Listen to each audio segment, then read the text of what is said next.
ایک جج صاحب نے اپنا واقعہ سنایا۔ میں ایک جگہ سیشن جج لگا ہوا تھا۔ ایک کیس آیا، ایک ملزم میرے سامنے پیش کیا گیا جس پر قتل کا الزام تھا۔ سارے ثبوت اس کے خلاف تھے، مگر وہ تھا بہت معصوم شکل اور روتا اور چیختا بھی تھا کہ میں نے یہ قتل نہیں کیا۔ اس کی معصومیت سے یہ پتہ چلتا تھا کہ اس نے قتل نہیں کیا، لیکن ثبوت یہ بتاتے تھے کہ اس نے قتل کیا ہے۔ میری زندگی کا تجربہ تھا، میرے تجربات اور اس کی معصومیت یہ بتاتی تھی کہ اس نے قتل نہیں کیا۔ اس لیے میری کوشش یہ شروع ہو گئی کہ اس کو بچا لوں۔ اسی کوشش میں تقریباً 3 مہینے میں نے اس فیصلے کو لمبا کیا، لیکن میری کوشش ناکام رہی۔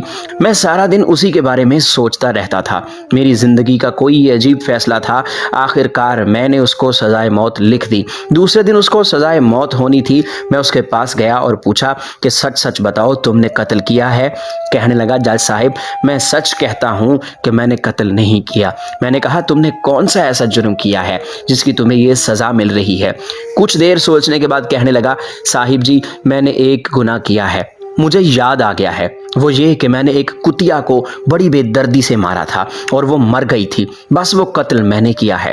میں فوراً چونک پڑا اور اسے کہا، تبھی تو جب سے تمہارا کیس میرے پاس آیا ہے آج 3 مہینے ہو گئے ہیں، روزانہ جب میں گھر جاتا ہوں تو ایک کتیا میرے دروازے پر بیٹھی ہوتی ہے اور چیوں چیوں کرتی ہے اور اپنی زبان میں مجھ سے انصاف کا کہتی ہے۔